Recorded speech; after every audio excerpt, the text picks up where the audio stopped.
Hello. Yeah, I had to make sure. Oh, camera. Had to make sure I'm actually recording this time. Recorded a whole 15 minutes and got ain't got nothing last time, but we're back. Game second edition of game two. Um, just do a quick rundown. It's kind of talking over itself, but Dallas Mavericks they lost last night.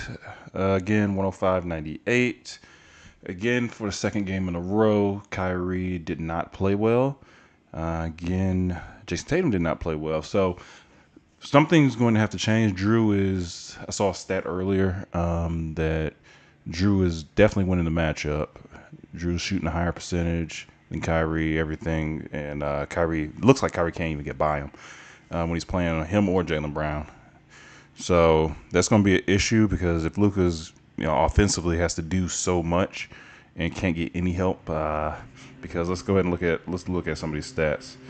You have, and then of course somebody's cutting the grass now, but of course you had PJ Washington chipping 17, Gafford 13, Kyrie here. You can see the points per possession at .762. That's terrible. Let's just be honest. It's terrible.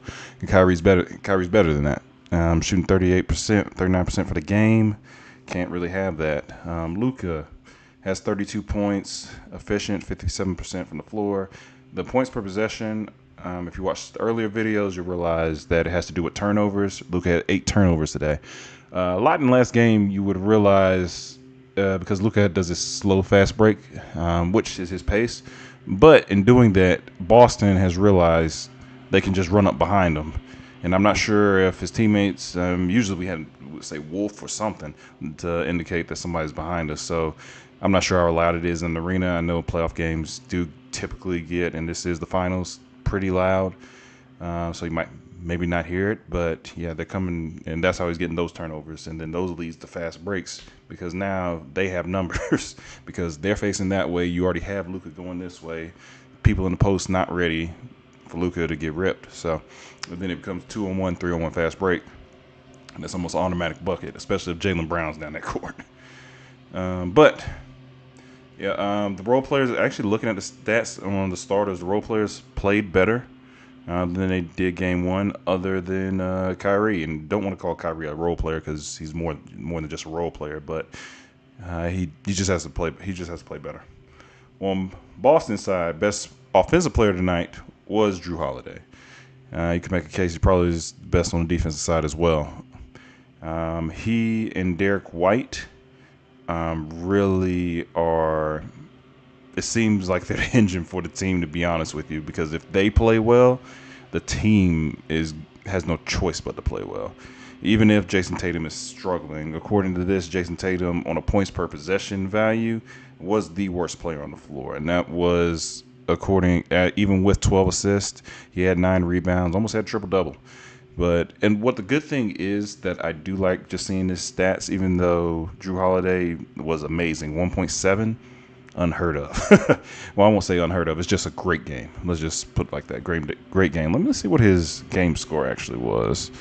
28-1. Really good. Really good.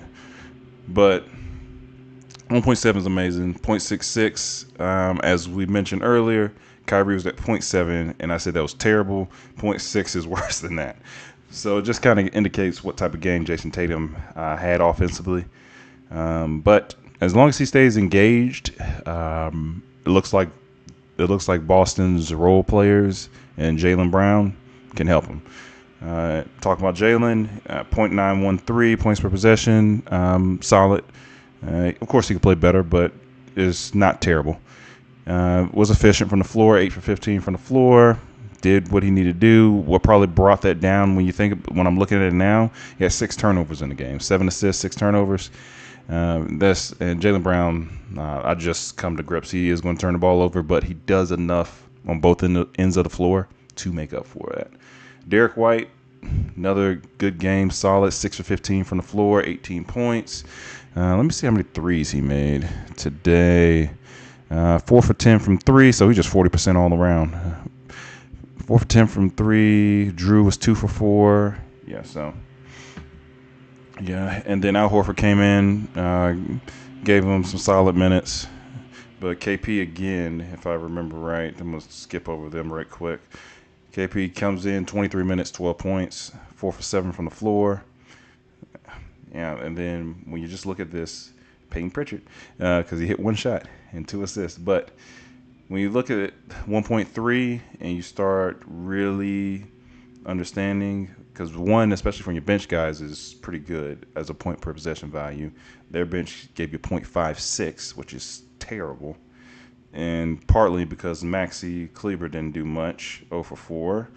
Josh Green, 1 for 4. Derek Lively, 1 for 3.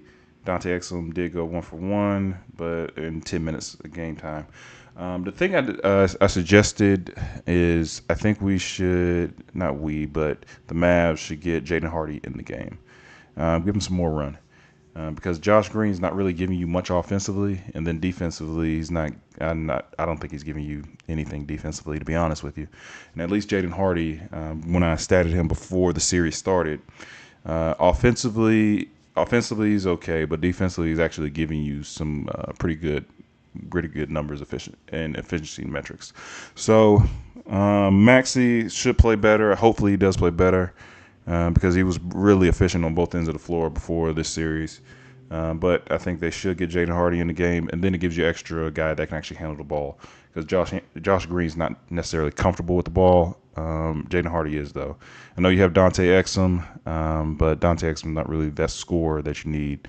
And Jaden Hardy can get points in a hurry. I remember in high school, I want to say he was like the number 2 player in his class, but then he went to G League. Things happened. So one thing I do know, he does want to score the ball. But let's go back. Let's go back here. Kyrie, this is his second game in a row. We need him to play better just to make this a series, especially going back to Dallas. And in Dallas, the Mavs are going to have to play basically like it is a Game 7. Because if they go down 3-0, it is over. Because clearly, in my evaluation, made a mistake clearly, because offensively, and I say I made a mistake, but we'll see. It's just 2-0. Boston did what they were supposed to do at home.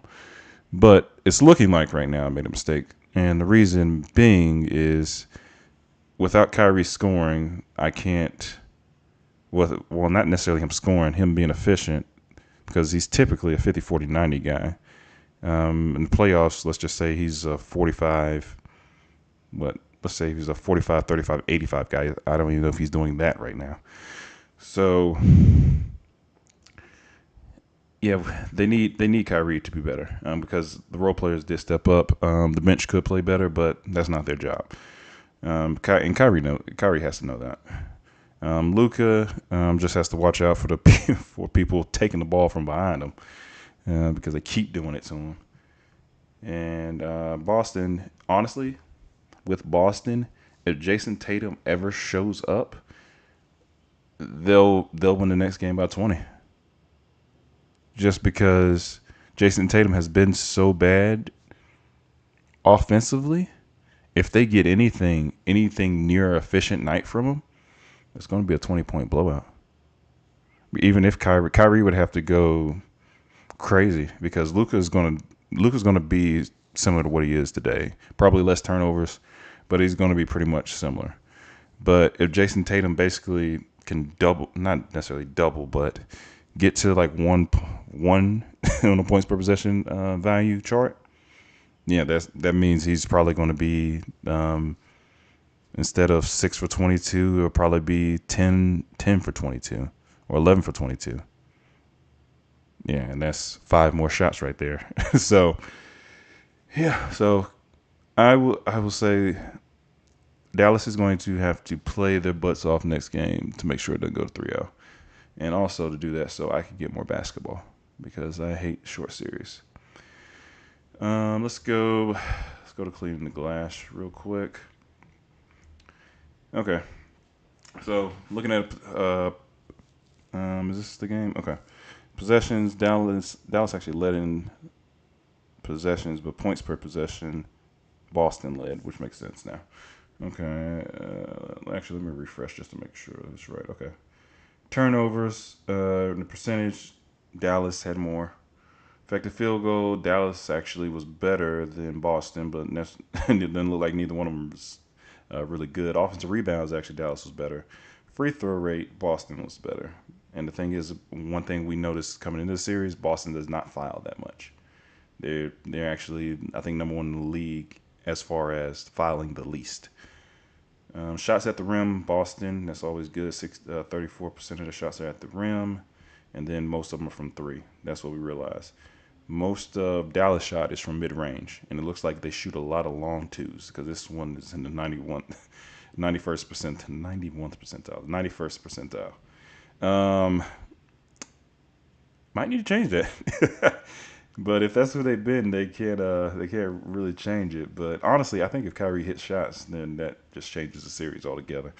But Boston could say the same thing, which is kind of crazy to say. Um, Accuracy, Dallas is shooting 81% at the rim. Probably just keep attacking the basket. Shooting 23% from three.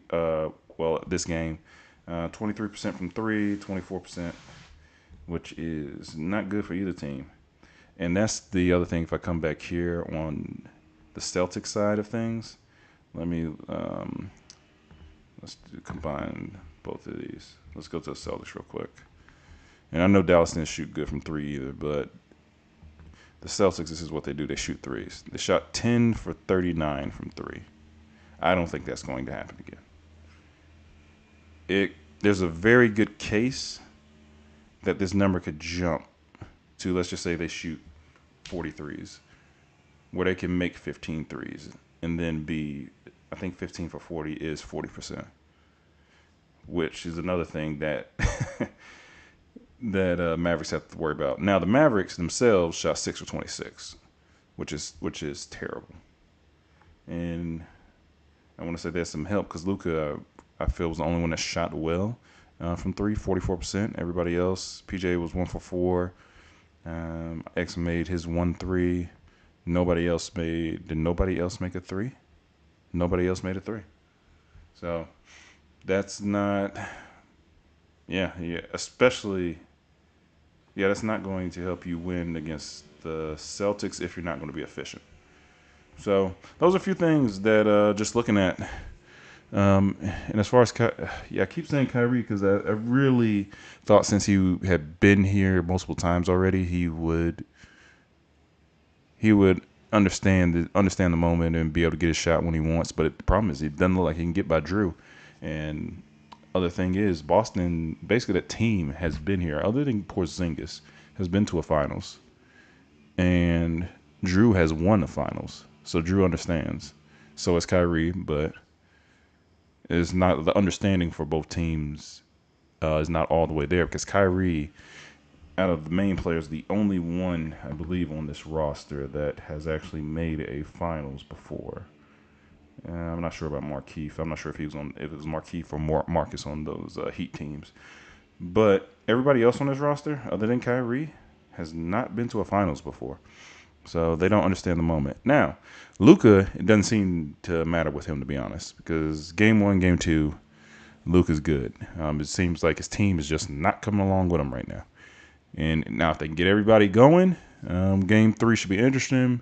I just want to get 7 games just as a basketball junkie. I want to see 7 games, and then they can duke it out from there. But right now, it looks like it's going to be Boston in 5. I'm still going my pick, Mavs in 6, but it's not looking likely right now. That's a quick view of what I'm seeing from these 2 games. And, game 3 will be on Wednesday, and I'll be back.